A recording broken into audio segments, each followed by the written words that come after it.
Okay, so if you spend any time flipping through cable news channels, maybe even just 5 minutes, Oh, yeah. it feels almost guaranteed you'll bump into one of those, body language experts. The ones who seem to have psychic powers. Exactly, the guru who tells us, because a politician gripped the podium a bit harder, or maybe they rubbed their nose for a second, that definitely means they're hiding something or, outright lying. And honestly, a lot of that analysis, it just comes across with the credibility of maybe a roadside psychic, right? Totally. It's easy to watch that stuff and just immediately feel skeptical. Well, yeah. And the underlying problem is that nonverbal communication, reading body language, it's actually incredibly complex. It's notoriously difficult to get right. Absolutely. And the whole field feels a bit polluted with speculation sometimes, which is exactly why we wanted to do this deep dive today. We're looking at a resource that seems grounded in two really important things. Decades of, high-stakes real-world use. Right, application. And verifiable science. We're digging into the core insights from Joe Navarro. He's a 25-year FBI veteran. And his book, it's called What Everybody is Saying, an ex-FBI agent's guide to speed reading people. And our mission here is pretty straightforward, really. We want to pull out the genuinely credible, the actionable stuff from someone who actually used these techniques day in, day out, assessing credibility in, critical FBI interviews for decades. So he's not just relying on gut feelings. No, not at all. He actually grounds his conclusions in recent science. The book even has this 3-page bibliography. Oh, wow. Yeah, but it still manages to avoid being too dense or overly theoretical. It's actually quite an accessible read, but still responsible. Okay, so before we jump into what sounds like his most surprising idea, this hierarchy of observation, we really need to establish the core principle first. The one Navarro really hammers home. Which is? That accurately reading nonverbal signals, it very rarely relies on just one single isolated tell. Right. That's absolutely fundamental. So seeing one nervous twitch doesn't automatically mean anything on its own. No. That's the essential starting point. Relying on a single gesture, that's precisely where, amateur interpreters really get into trouble. Okay. Accurate interpretation needs what Navarro calls clusters. The clusters. Yeah, complementary tells. They need to stack up to reinforce a single underlying emotional state or meaning. You really need to see, say, 3 or 4 related signals. Within a short time. Exactly. Within a short time frame to reliably assess what's actually happening inside someone. Okay, so let's unpack this then. Starting with Navarro's, what you called his most shocking revelation. Yeah, it really is quite counterintuitive. It sounds like it completely flips the script on what most people, instinctively focus on when they're trying to read someone. And that revelation is simply this. The face, the thing everyone stares at, is actually one of the least reliable indicators of what someone is truly thinking or feeling. Wait, really? That feels genuinely surprising. Doesn't it? Yeah, because when we talk about honesty or deception, our attention just naturally locks onto the eyes, the mouth, facial expressions. Like your expressions, yeah. We look for those things. So if the face is the least trustworthy, how does that square with decades of cultural focus on eye contact and facial cues? Well, Navarro addresses that directly. His FBI method, the one he developed over literally thousands of interviews, it's entirely tactical. He actually trained himself to concentrate on the suspect's feet and legs first. Feet and legs first. Yeah. Then moving upward in his observations and reading the face dead last. That is the complete opposite of what, every person instinctively does in any conversation. We always prioritize the face. Exactly. So based on all that experience, what's the core rule then about the body's overall reliability? The central principle, the one that doesn't really change, is this.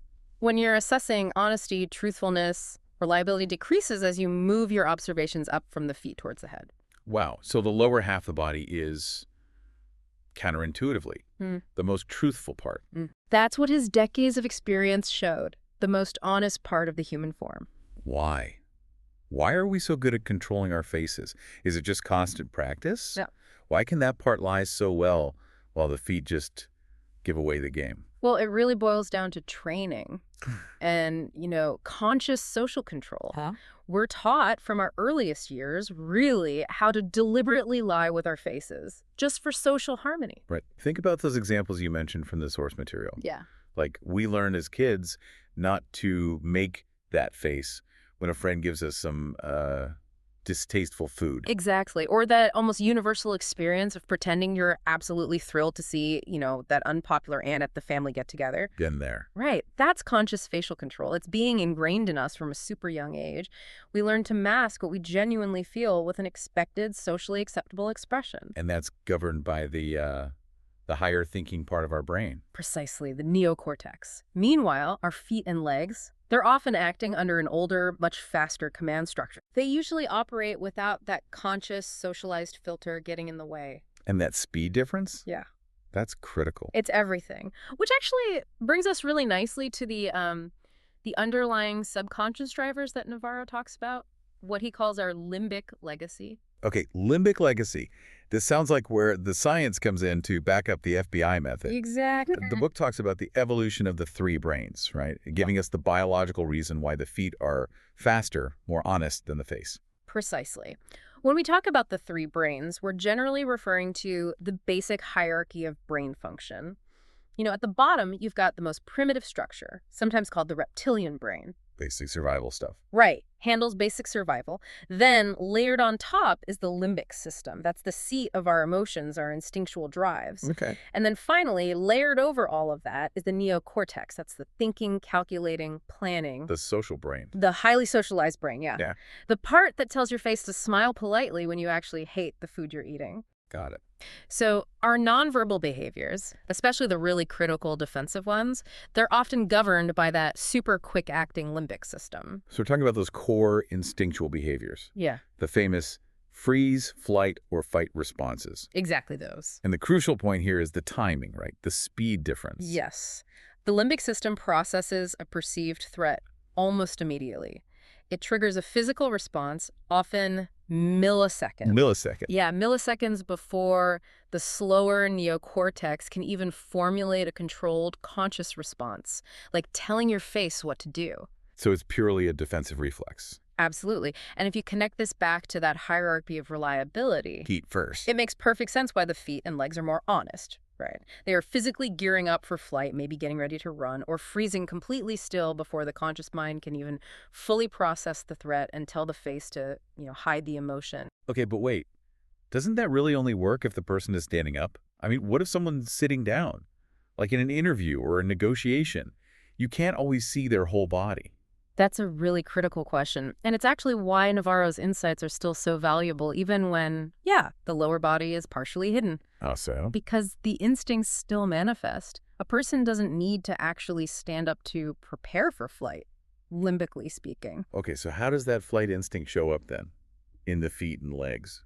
When someone's sitting? Well, you'll see what are called pacifying behaviors, or maybe directional cues. Pacifying behavior. Yeah, things to soothe anxiety. So if someone is genuinely uncomfortable or anxious and their conscious mind hasn't quite caught up to suppress the impulse, you might see rapid foot jiggling, or maybe rubbing their ankles together, or, and this is really telling in an interview setting, the sudden, complete retraction of their feet way back under the chair. Retracting the feet under the chair. That's interesting. Why is that specific one such a huge indicator? Because it's a primal attempt to sort of hide or physically prepare to move out of harm's way. Oh, okay. The feet are literally retreating to a safer position, ready to spring up and flee if things get worse. The limbic system is screaming, "Get me out of here," long before the neocortex has finalized its socially appropriate response. Which is often like, oh, I'm perfectly fine, tell me more. Exactly that. I'm calm. So the reliability of watching the lower body really comes down to the fact that it's just less consciously controlled than our highly socialized faces. Pretty much. The face is operating under the direction of the thinking, calculating brain, The neocortex. while the feet are still responding much more directly to the primal emotional limbic brain. And that speed difference is what the FBI learned to exploit, basically. To capitalize on, yeah. Let me give you just a quick concrete example. It really highlights the power of looking for these clusters and watching the feet. So Navarro might be interviewing a suspect, right? And the suspect is calmly answering questions, maintaining perfect eye contact, showing all the outward signs of being cooperative. So the face says, I'm telling the truth. Yeah. The neocortex is running the show smoothly. Precisely. But then the agent asks a very specific, maybe high-stress question. Something about, say, where the suspect was on a particular night. The suspect maintains that calm veneer, the calm face, but simultaneously, the agent sees the suspect's feet instantly shift. Maybe they move from a relaxed position to pointing directly toward the door. The exit. Exactly. And maybe that's coupled with a slight rubbing of their thigh with their hand that's a pacifying touch. Okay, so that's a cluster right there. 3 tells. The feet pointing to the exit, the sudden shift in posture, and the self-soothing touch. You got it.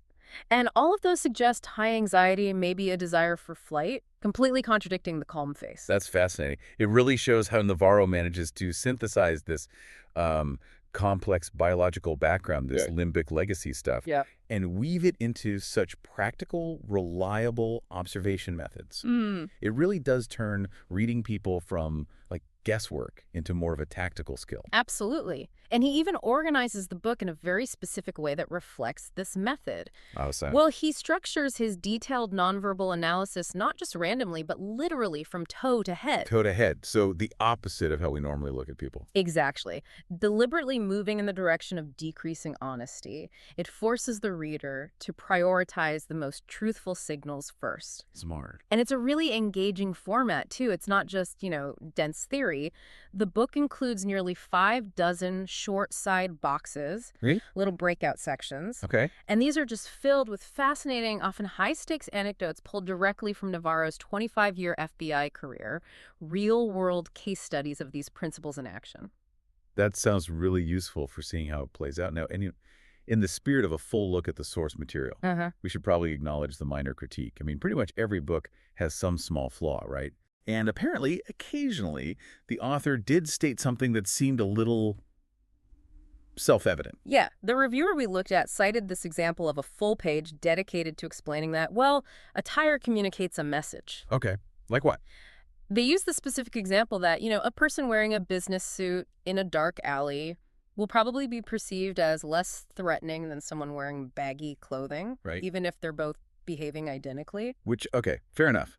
We probably didn't need a whole page to explain the signaling power of a suit versus a hoodie in a dark alley. That feels obvious. It does seem pretty obvious, but here's the key pivot and why the book is still seen as so valuable overall.